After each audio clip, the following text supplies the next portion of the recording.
say today all the stars have aligned for us to soak in the excellence of education connecting with the soul. It's just no mere coincidence that we have gathered in Kohinoor Continental to listen to the Kohinoors in the field of education. My dear friends, a thundering applause to all the panelists who are gathered here. I'm sure you can do better for yourself. So another round of thundering applause for yourself, please. On the topic of the day, the art of learning for a sustainable tomorrow. Just to set the background of this panel discussion, I just ask a question for 30-second answer. Panelists, are you ready? Okay, my first question goes to Dr. Pawan Sudhir. What is learning, ma'am? Can I have mics, please? Please use the mics. Thank you for asking a question which is very common, and I think everybody knows the answer, because learning is something which is happening from the time when we were born. This is how psychologists talk about learning.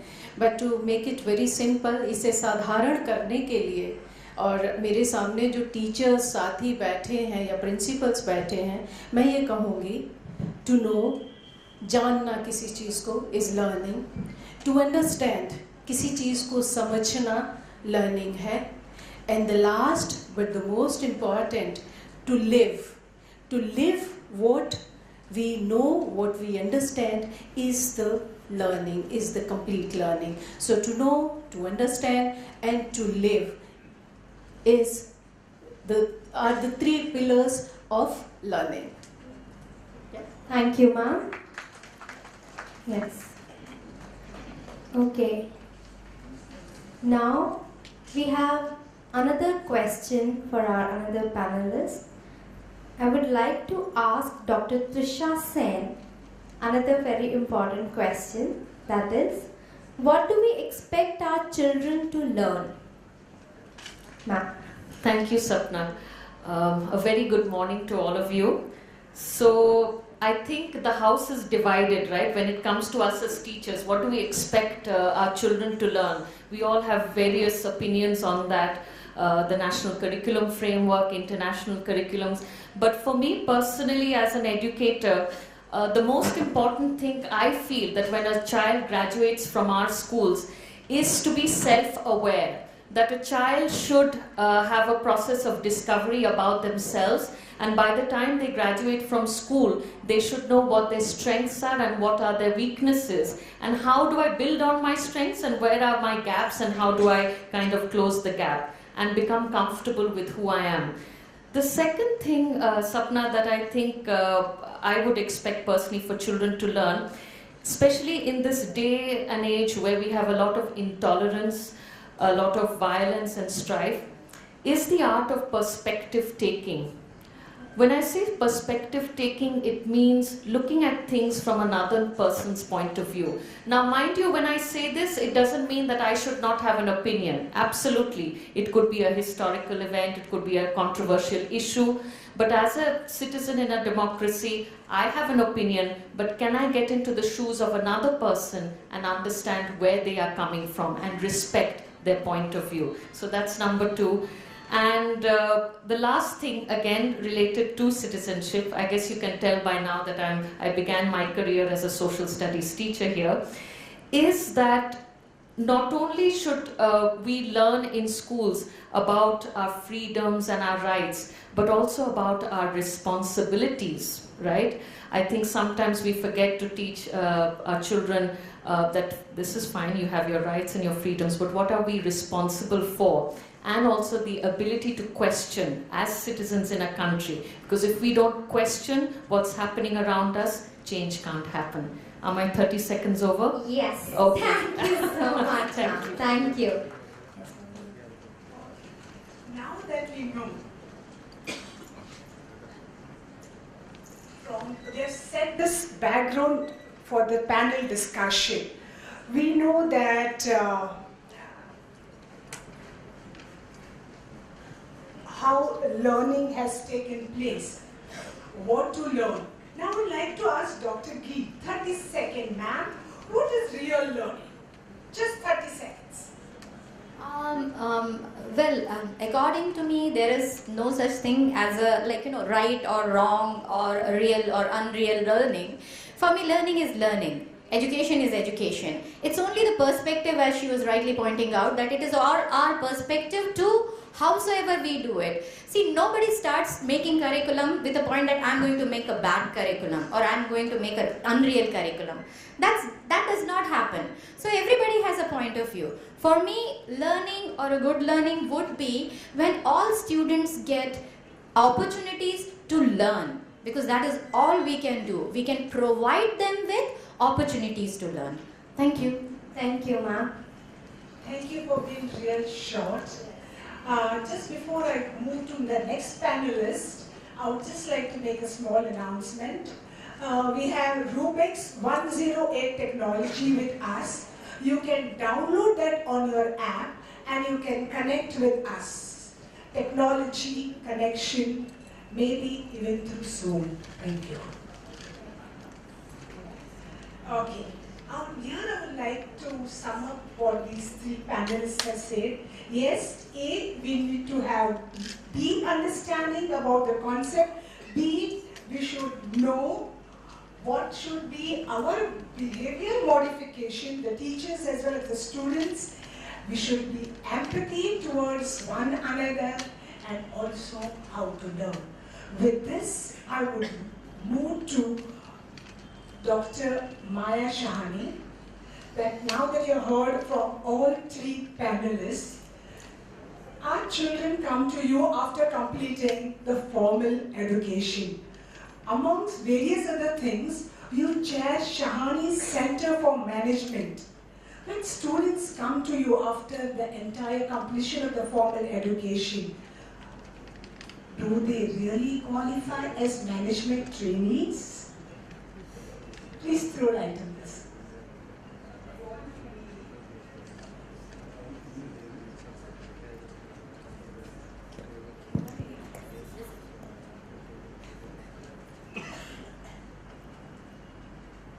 Thank you. According to me, the biggest challenge facing institutes of higher learning like ours is the question of employability of students. They are not at all employable. There was a big article in one of the leading papers recently that Mumbai University students are not employable at all, which is surprising because we have 605 million youth under the age of 25. So how is it that they're not at all employable? According to me, and what we've really done in our Thadumal Shahani Center for Management is we've done a deep research on this. We got in touch with 150 topmost companies and we asked them, what is it you're looking in students? So, the replies we got were very vague. They said, we know when a student is employable, but they couldn't define the it factor, the X factor. So we got together and we put our minds together. And we realized that university students generally, they are taught according to how to get the highest marks. It's only academics that they focus on. They don't focus on the other parameters which companies are looking for.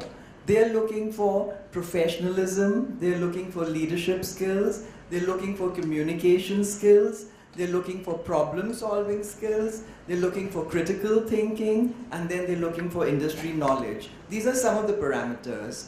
So then we started, I think Thadumal Shahani Center for Management is the only management institute that has set up the Corporate Readiness Score. We talk about CSR, but we've started CRS, Corporate Readiness Score, which is unique to us. And we go according to the assessment development cells that most companies use for assessing their prospective employees. So this is very good for future recruiters because when our students go up to them, we assess them on a periodic basis when they come to us at point A and then they go to, when they're ready to come out of our institute, they are assessed perfectly and very precisely. So the recruiters know that this person is good for accountancy. He'll never be a rock star in our company.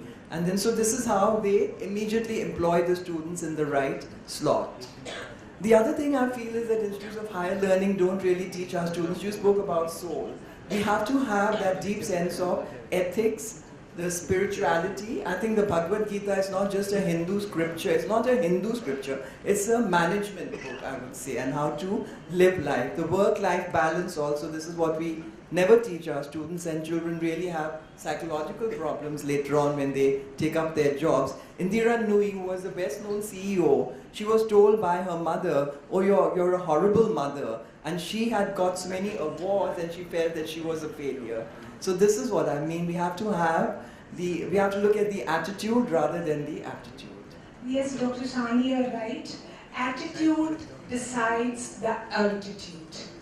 Recently in one of the papers I did read that Infosys has developed a curriculum, 1 year training curriculum, and they don't say it 1 year training curriculum for the students that are of the management who are taken as interns of their companies. They call it 1 year unlearning, relearning education. So that's all. Thank you, Dr. Sana. Thank you, ma'am. So yes, I think with Dr. Maya ma'am's words and even our other panelists, what they mentioned, so I think we all agree with one statement that our children need a good set of soft skills, as she mentioned, along with academic skills to be successful in life. So there is a long list of soft skills, definitely. We all have mentioned positive attitude, effective communication, time management, decision making, and many more. So here today we have Mr. Rajesh Samil, who is representing defense community. I would request Mr. Rajesh to set some more on a very important soft skill, self-discipline and personal safety. So, please.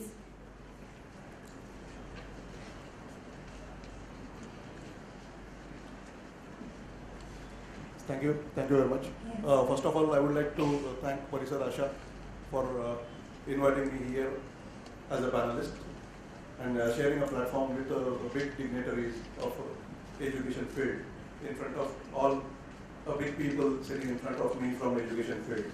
My field is totally different. I'm not from the education field.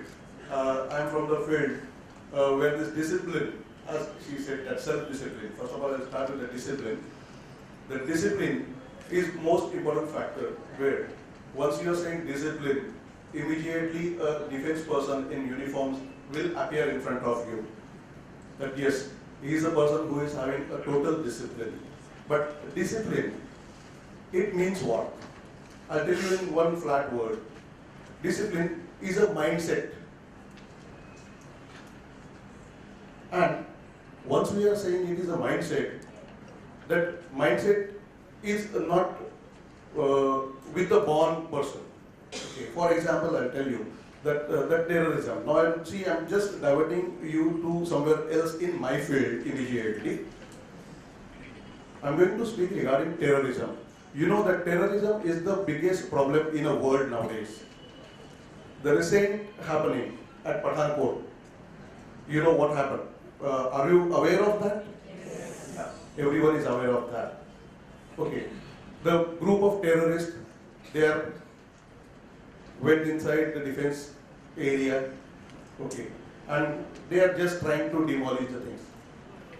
How this terrorist is being made? Because terrorist is not born. Are you agree with me? Yes. Terrorist is not born. But some people, okay, in younger stage, they are picked up by some agencies and they are molding their mindset completely. They are molding their mindset in such a way that they are ready to dedicate their life for anything. I will say anything. Then once they can educate them in some adverse way, and remold their mindset, why don't we do that in a safe way? See, you are in an education field, you are all typhoons of education field, what I will say. You are the factory owners. All students are there with you, and you are remolding students from toddler stage till younger stage. Especially, I just want to bring this to your notice that the NCC, National Cadet Corps, that courses are being already introduced, are there with some of the schools, not with the all schools. And that is what is the optional thing kept for them. Why it is optional? Why not it is compulsory for all? Don't you feel that it should be a compulsory for all? See, NCC is the uniform course, okay, which is starting from the students from 8th, 9th and 10th. That is what is the time when this remolding can be done with those students. Because that age is such an age, it's a transformation age. They are transforming from a young, from child to the young stage. And that time, if they are being remolded in proper way, I feel that we will be able to counter this terrorism. Why? They will not go towards terrorism if they are just molded in a proper way. Now I'm going to relate same thing with the safety.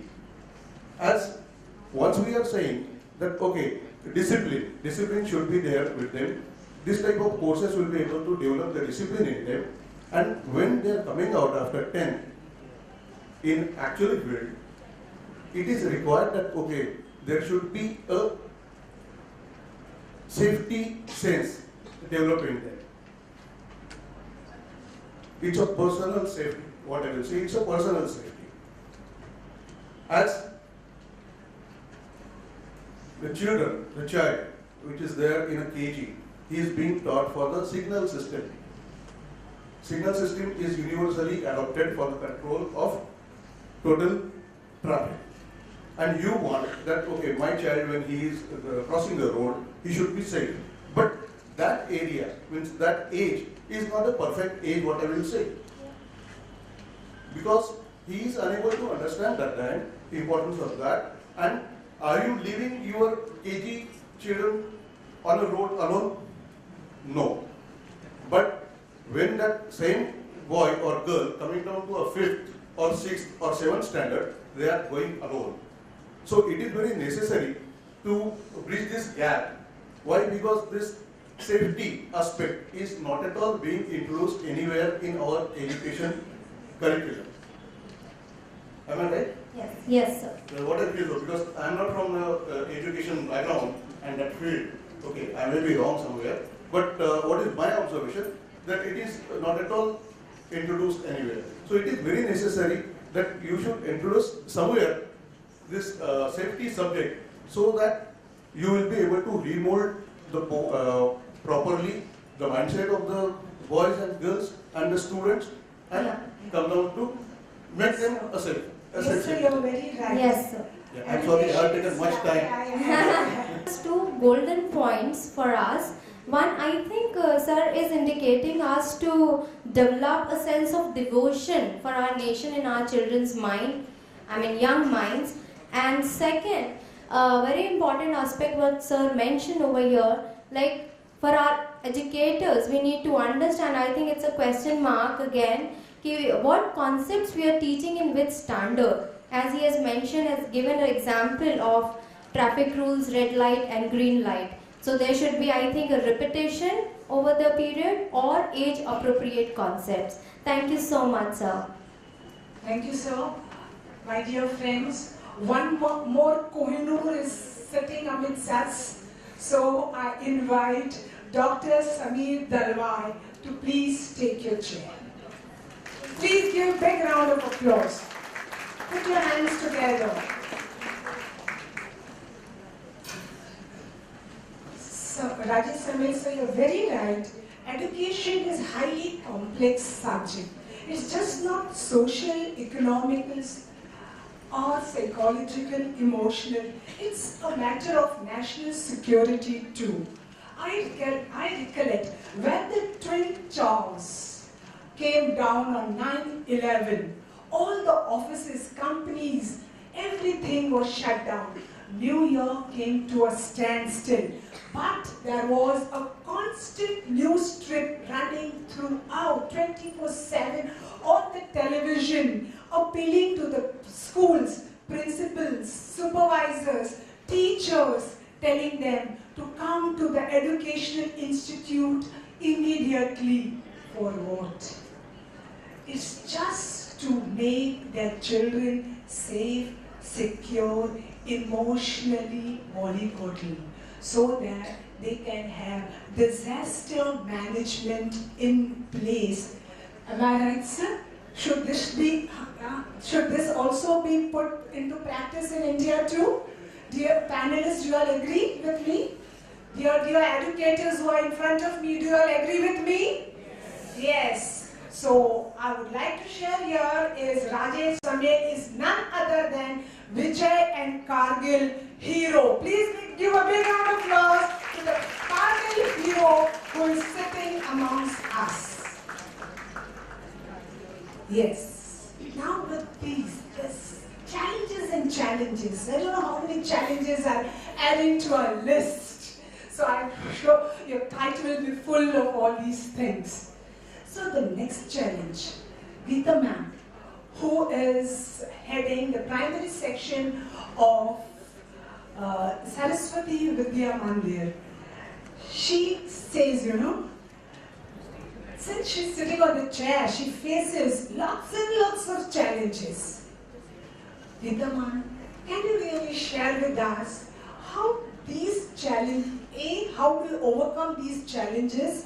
And how can you really bring about meaningful education for life in spite of all these challenges? Geeta, over to you.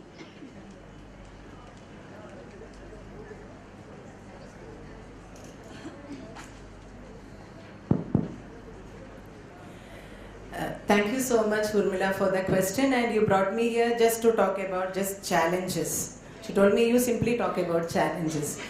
Right? Geeta ma'am, you're giving wrong signals. No. See, I represent the state board, Maharashtra State Board. I'm, sir, good morning, sir, Arya sir. So he is right in front of me, so I'm sure he's my officer. Yes. As I rightly Correct. said, we all are Kohinoors here. They are also from the same province. Exactly. So they are shining examples. So early in the morning before I came and sat here, when I saw sir, I asked Urmila, can I speak what I really wanted to say? So he said, of course, sir will definitely appreciate that. Okay, so being from the state board, one of the most important challenges what we face is, I'm sure the teachers and the HMs from the state board will agree with me, that is the pupil-teacher ratio.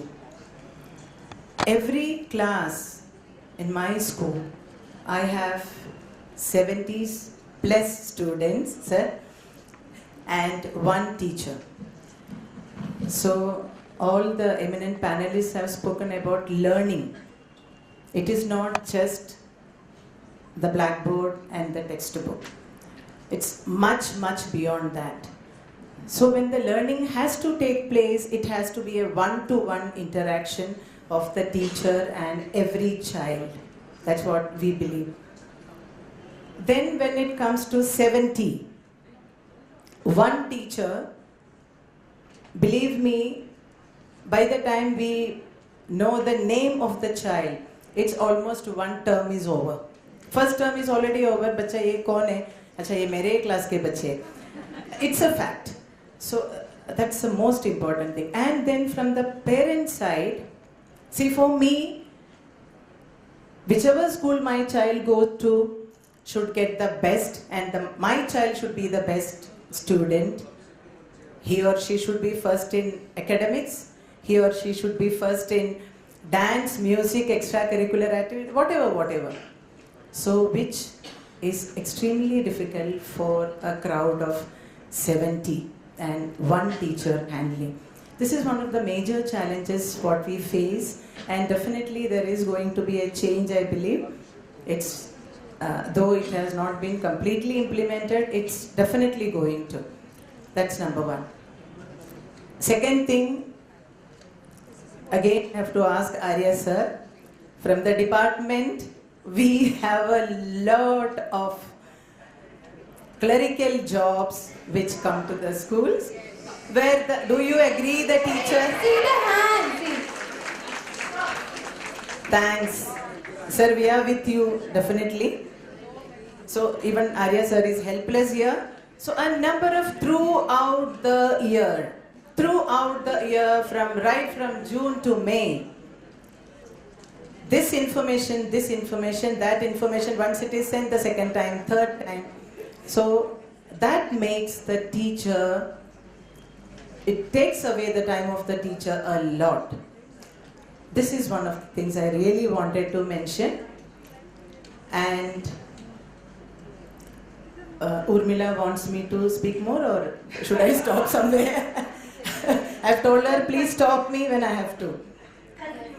Regarding the teacher eligibility test, what are the qualification of appointing the teachers? As all the eminent panelists have discussed about the quality, it is not just the portion what we complete. What have they learned? I think that was Urmila's first question, what is learning? Isn't it? So learning, it's the complete development of the child. So where we are really unable to give our time to each and every child. So there comes again the quality of the teacher. Unless the teacher herself is sensitive, having the empathy, it's extremely difficult to convey to the students, or what we expect the real learning is. That's one thing. And I think I should conclude with saying about one more point I want to add, that is Parisar Asha has been this, just we have started with Parisar Asha this academic year from June. It's very supportive, particularly with this 70:1 ratio schools, I should say that.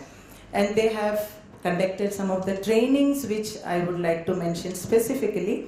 The trainings were excellent, and I'm very thankful to you, Parisar Asha people, for the change in my teachers what I found after the training. So definitely thank you so much for that. And anything more, Urmila? Thank you, ma'am. Thank you, sir. Thank you, Geeta ma'am, a lot. Challenges will continue to be there. It's up to us how we overcome it, how we deal with it. As Geeta ma'am rightly said, Parisar Asha is here for schools like them. Parisar Asha is here in the field of education from past 33 years. Fortunately, Parisar Asha has answers to most of the challenges that has been thrown by Geeta ma'am. Be it number of students, be it scarcity or paucity of time the teachers face because of doing other administrative work besides training. What came to my mind was instead of training, so I won't be that harsh, it's besides training. And as Geeta ma'am rightly said, even the system is helpless. So we are here how to navigate through all the present system, all the present challenges, and how we can find the ideal way. So we have come close to the ideal way. Most of the schools I here are Parisar Asha schools, and can I say that we have come an ideal way to overcome all these problems? And can I hear a big yes from you all, if it is yes? Thank you. Now, here amidst us we have Dr. Trisha Sen, who spearheads Aga Khan Education Service. We would like to know from you, ma'am, about the challenges faced by you from the chain of schools and how you deal with them. Thank you, Urmila. So I'll be continuing after Ms. Geeta Mohandas about the challenges that we are facing.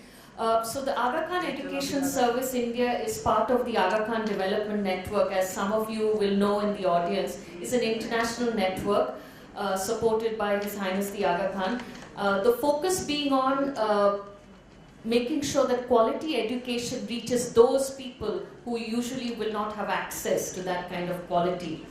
And one of the biggest challenges which we face, similar to the state schools, and a lot of our schools are state curriculum schools in Gujarat, Maharashtra and Telangana, is the quality of teaching and learning, which boils down to the quality of teachers we have in our schools.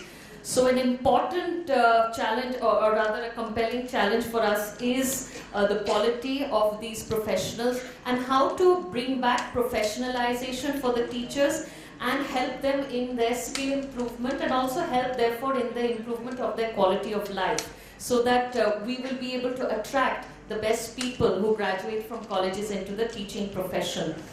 And we, of course, as an organization, believe in the continuous professional development of our teachers, which is very similar to the work that Parisar Asha does, that believing that education is ever changing. The child today is used to mobile phones, therefore we can no longer teach the way we taught in the 70s and 80s. So continuous professional development is one. The second area of challenge that we are facing, especially for our Gujarat schools, which are in interior parts of the state, is English language. How many, can we have a raise of hands, how many of your schools are facing a challenge when it comes to teaching English? Okay, many, great. So I'm not alone, right? And what we realized when we analyzed this problem of English language is that we have to start with the teachers. So for example, in interior Gujarat, our teachers themselves are grappling with their listening, speaking, reading, writing skills in English. So how can we expect then that the students will not face the same problems? So we're spending a lot of time in the skill development for our teachers in the realm of English language. And after this session, because I know I have a time ticking right here, if anybody wants to discuss, I'd love to share what we are doing and would like to learn what others are doing in terms of English skilling for their teachers. Another area of challenge for us is, of course, the curriculum, where at the end of the day, be it a state board, be it a national curriculum school, we have to sit for those dreaded board exams. And yet we know that even though we have 220 instructional days, we have to teach beyond the textbook. And for us as an international network, a big mandate for us is to teach skills such as pluralism. So going back to what I mentioned earlier today in terms of what should our kids learn, in a country where, and sir, you spoke about terrorism, for example, there's growing intolerance, because at the basic level is this feeling of intolerance, that I'm going to live the way I want to live and I'm not going to allow somebody else to live they want to live. So therefore, when it comes to curriculum, teaching the beautiful concept of pluralism. And I know we have some Aga Khan network teachers in the back from the Fidai school, so hopefully you'll be able to, thank you for that raise of hand, to support me in saying that it's so important to teach about pluralism. And when I say pluralism, it's not just tolerating different religions, different beliefs. It's also about realizing that our world is more beautiful because of different ways of looking at things, right?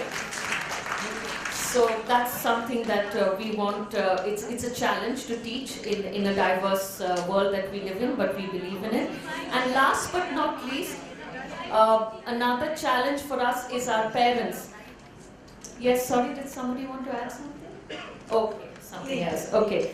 And last but not least, again, because we can go on and on about challenges and what we're trying to do, as a network, we do have this huge challenge of dealing with parents. A lot of our parents are a lot of our students, are first generation learners. So therefore, how do you bridge the gap between parental expectations and what we feel a child should be learning in school, right?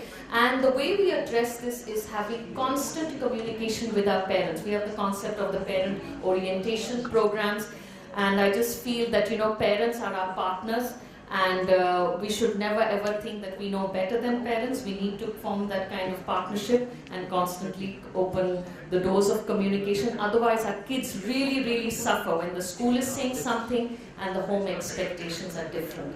And I think I'll just end here. Thank you so much. Thank you, Dr. Sen. Yes, Parisar Asha has answers for all these things. We have upgraded the course content. We have training in academic skills as well as soft skills, and we have parent orientation. Dear friends, here I would like to share that for the first time in India, Parisar Asha has introduced Parents Helpline at national level. Please, we deserve a better round of applause for that. Yeah.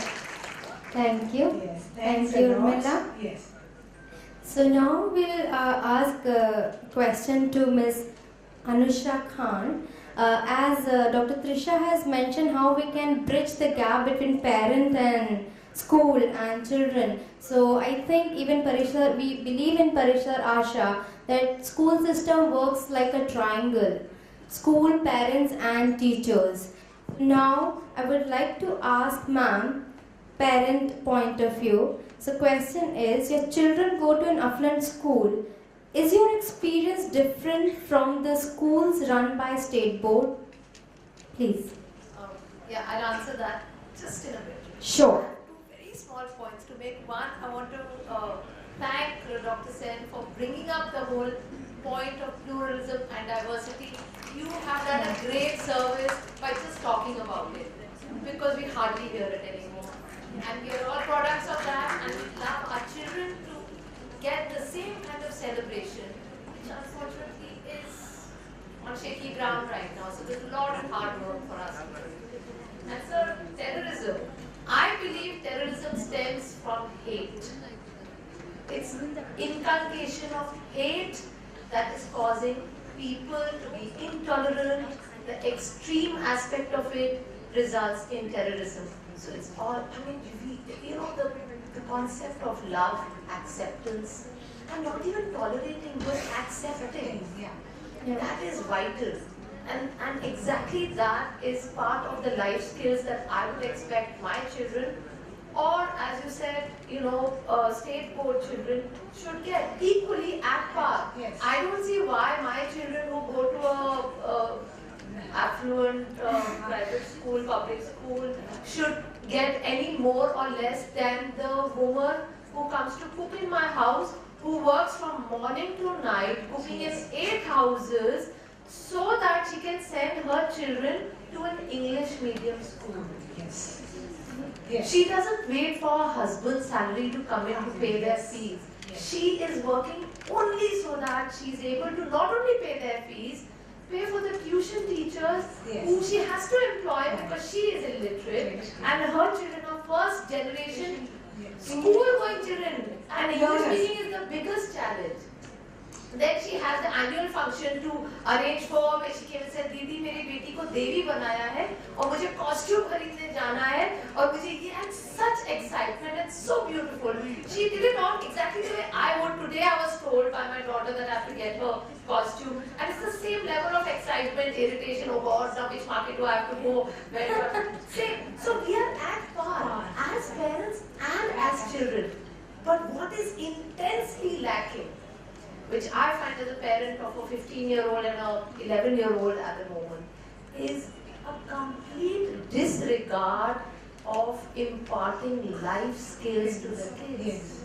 It's all about curriculum. My 9th grader is told, oh, Merchant of Venice, from starting in the 9th, ending in the 10th, you know, will take you have to memorize it.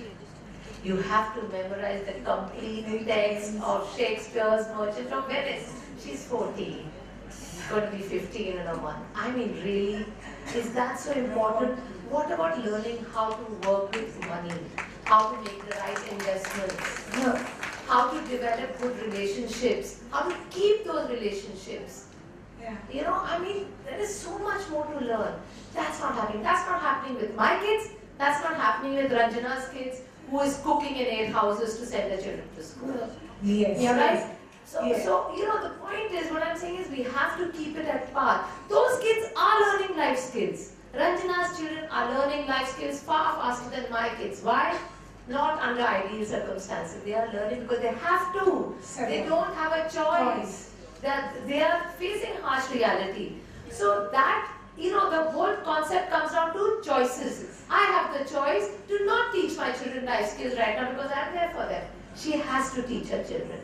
So if some way we can bridge that gap and have all children be treated as children at par and be taught life skills at age appropriate moments, we'll achieve a lot. Yes, Anusha. Thank you, ma'am. Very, very, very right. It's just not literacy and numeracy what the children have to study. More than literacy and numeracy, it is how we learn, not what we learn. Today we do not want well-informed mind. Google is there for that. What we need is well-formed mind. Am I right, Anusha, ma'am? So, we form really well-formed mind because at Parisarasha, every lesson plan is infused with life skills. It's infused with right attitudes and what are the skills a child should learn and how it should be learned. Yeah. From here, I can say that every child, as Anusha ma'am has rightly said, deserves to bloom. We need to provide conducive environment. Thank you, Urmila. So now, as since we are talking about life skills and attitudes and values to inculcate in our children's mind and their personality, so now our next question to Dr. Pawan Sudhir about, because I mean art integration. She comes from a background NCERT, art integration. So what are the challenges, ma'am, you face while promoting art integration?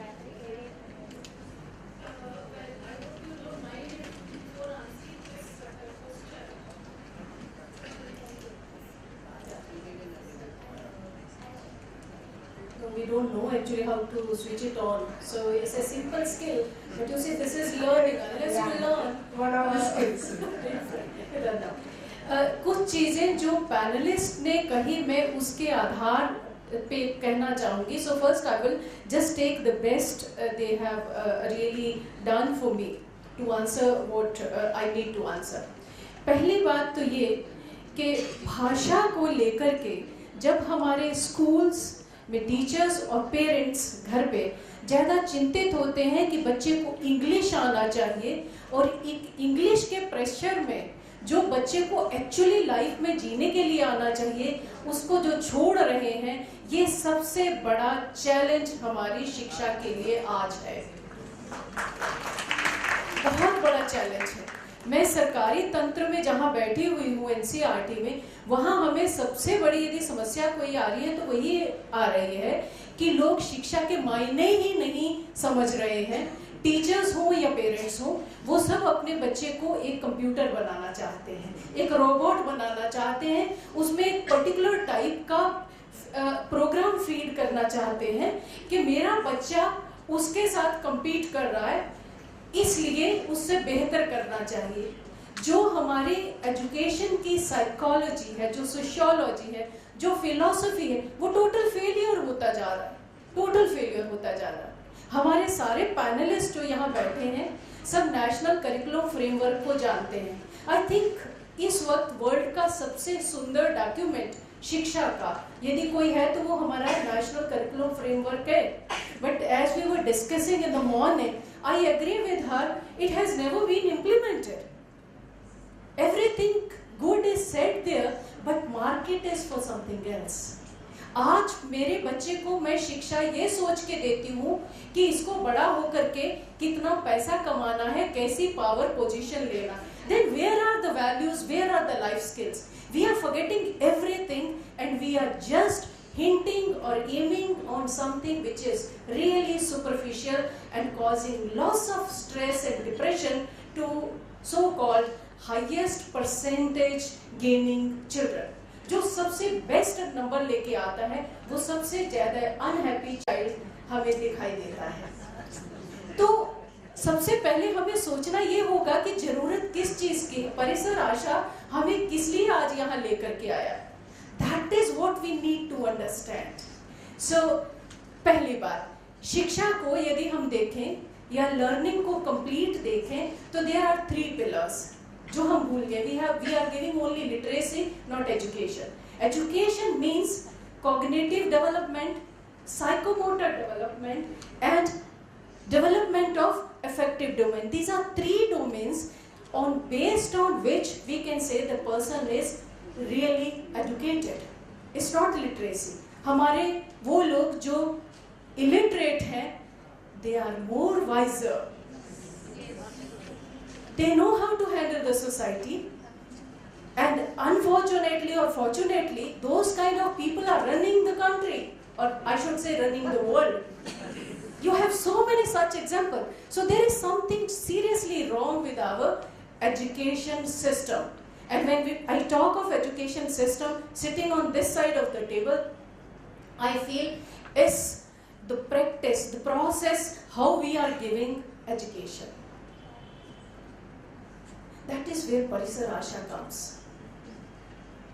हम लोग cognitive की बात कर रहे हैं, theoretical की बात कर रहे हैं, सिलेबस पूरा करने की बात कर रहे हैं, और जो साइकोमोटर है वो टू सम एक्सटेंट दे रहे हैं, और जो जीने का कला है, मैंने सीख लिया, मैंने एक चीज को जान लिया. जैसे सिंपल सी बात लेती हूँ, हेल्थ की बात लेती हूँ. हम हाइजीन को बहुत अच्छे से लिखते हैं अपनी किताबों में. बच्चे ने स्कूल में उसको पढ़ के मगअप करके अच्छा एग्जाम दे के अच्छे नंबर ले लिए, पर आप देखते हैं आज छुट्टी का दिन है, आपका बच्चा उठ के नहीं दे रहा. व्यायाम उसको पता है, होना चाहिए, आपको भी पता है, एक्सरसाइज होनी चाहिए. यू नो, जब भी बात होती है, आई नो इट, चिल्ड्रन से I know it, they know it. Understanding कितनी है to some extent, and when it comes to doing, do they really do it? Do they apply that knowledge? No. So I think that is where we are missing at, and that is where Parisar Asha is starting at. They want us to practice this. They are hinting at the effective domain of education, which is not happening in our schools. It's not the number as Geeta ma'am said. I think it's the whole process of giving education. Even in a classroom where 70 students are sitting, if teacher is interested in the psychomotor and affective domain of the learning, I think they'll be gaining more. But what we are trying, every teacher is trying, whether in public school, I don't rate public schools there. I rate them here because my child has studied there. I know what he has learned there. I'm sorry, but you can't brand them as the best. When we talk of life skills, I think they are the one who are missing at that. They don't know how to stand in a situation where there are problems. They are flat. Think about your own children. Do they really know how to handle the situation? If they don't know, their education is, if not useless, is of less use. So, somewhere we have to question our process of teaching and learning. We are just teaching and teaching. Do we question the learning? If not, I think we should look towards Parisar Asha. What is the magic tool that they are using in our government schools or in our public schools which is bringing results? I think that is where the experiential learning comes. Now I will come to, I'm sorry if I have taken more time, but I thought that as education person, I must attract your attention that it's not language, it's not the private school or well-to-do kind of society and those kind of schools which are really catering to the life skills and the real education. Education can happen everywhere, anywhere. So in our government schools, it can be given in the best possible ways, but we should know how to start. Now coming to art experiences or how arts come to our rescue, वो हमारा असली tool है जो परिसर आशा में मैं देख रही हूँ बहुत ही सुंदर तरीके से किया जा रहा है. Why? You see, reading a content, here I talk of multiple intelligence. Now we all know that intelligence is not of one kind, it's of multiple kind. Some children are very, very fast in grasping the content. They really do. They don't mug up, but they read it and they pick it up. So that means they have abstract intellect more than others. There are other children, when they are involved in psychomotor activities, which most of us do, they learn it very fast. Yeah? So this is a game of multiple intelligence. What kind of intelligences particular child has. But thinking of formal sector schooling, where we plan, we strategize, strategically we place a method to learn particular skill or particular content, we take care of more of psychomotor and activities which can really connect emotionally. Now that is where arts education comes or art experiences come. When child is involved in art activity, all the three domains, cognitive, psychomotor and affective, are working simultaneously. So that's how arts do best when it comes to holistic learning or experiential learning. Now what kind of challenges or problems we face in the system, that you have already shared, but still I would like to reflect on that. Our teachers and parents are more bothered to complete the curriculum on time, to complete syllabus on time. So they always prefer shortcuts. And shortcut is blackboard, chalk and talk, and reading and writing. And nowadays I'm seeing that so-called good public schools, private schools, self-financing schools, they have learned the art of appearing in examinations. They are teaching their children how to appear in exam, not how to learn. So they know how to crack the exam. So some school who are getting their children best percentage, they are in the market and parents pay high fee to enter those schools. So that is the tough area for government schools, because government schools also have to complete the syllabus. Geeta and our officers from directorate or education sector, they know what kind of pressures are there from school inspectors and all. So they also try to complete the syllabus and they skip the psychomotor and applied part of education. So it's a simple mathematics. Let's start the way Parisar Asha is asking us to do. Let's learn from them how they are doing it in their classrooms. So I'm sure I have said, but in a longer way. Thank you very much. But you have thrown light on various very important topics. You have in general told us that life is an exam. You have to appear the bigger exam and not the term end exam. It's not just CCE that we appear in the schools. Now I request Dr. Samir Dalwai to throw light from the child's perspective. Hello, thank you. Hello, can I start? Yes. Hello. I'm glad somebody's thinking about the child's perspective. So, Asha ma'am, Urmila ma'am, dear friends, I'm very impressed that an educationist today was speaking on child development, psychomotor development and cognitive development, so hats off to you. Because usually it's left to the domain of a pediatrician to talk, who unfortunately does not know much about education. And the topic that we are talking about today is the art of learning for a sustainable tomorrow.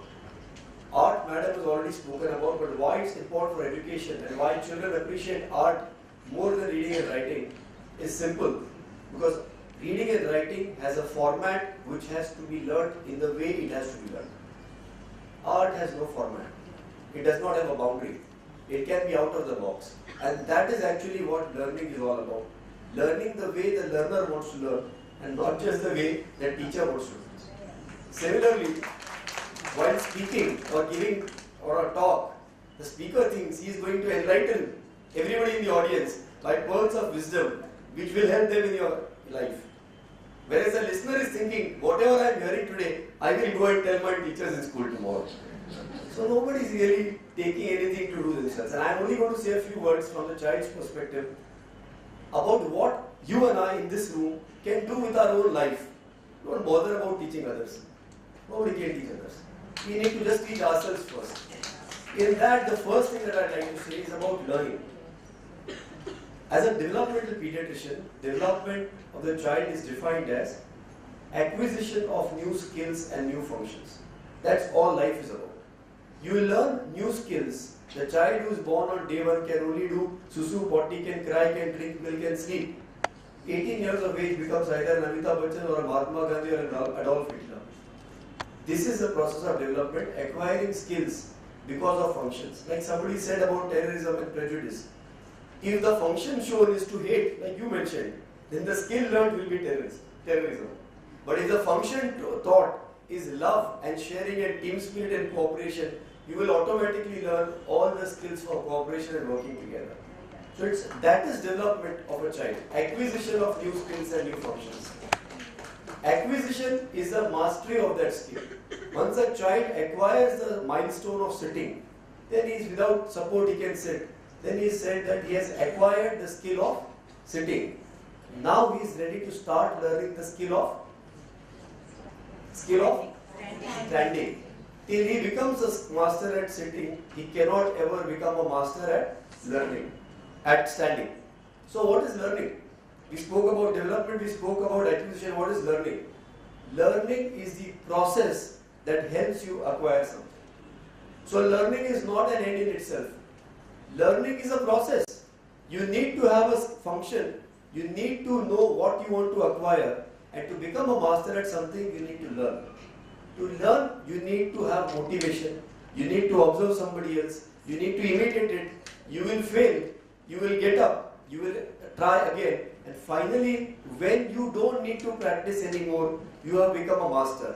You don't need to practice, which is why all doctors are called practicing doctors. Because they are still practicing. They are far from perfect or masters. Still practicing. So if we understand learning as a process, then it throws light on what Swami Vivekananda said about education. That education is the manifestation of knowledge already inherent in man. सब knowledge आपके अंदर है. कोई library से उठा के book आपके sir के अंदर नहीं डाल रहा है. When you read a book, you reorient the knowledge already in your mind, and you say, ये तो बड़ा बोल रहे तो मुझे पता हो गया. अभी तो मुझे पता चल गया. Now next day. So what happens is the process of restructuring your own thoughts, your own imagination, and if education can make you do that, the rest of it the child already has. When we talk about tomorrow, the biggest worry that I see today in children, or what I see for children today, is not just their academic education. It is about environment, and that is where Parisa is a very important word. Because the way we are degrading our environment, we have spoken about so many things that we need to teach children, about life skills, so on and so forth. What about caring for the environment? Because the environment is what sustains us today. If we don't sustain it today, it will not be left to sustain us tomorrow. And I think a very important aspect that all of us in our life have to practice is about caring for the environment, whether it's greenhouse gases, emission, carbon monoxide or ozone or whatever. I think all of us need to practice it in our life. And finally, when we look at sustainability, whether it's environment or the human race, which is one and the same, sustainability comes only if I am able to sustain you and you are able to sustain me. It is either coexistence or there is no existence. Because all of us are parts of holding each other's hand. As somebody said about the maid servant and her own children having to get the same skills. Somebody said that unless everyone is safe, no one is safe. Unless everyone is secure, no one is secure. And unless everyone learns how to learn and knows how to educate themselves, nobody will be really educated or learned. Thank you very much. Thank you, Dr. Sunil Galwan. as Dr. Galwai has rightly put in, like, you know, education is nothing but a learning process. It's one's response to the changes that happens, that one sees, and how one develops from it, how one grows and becomes strong.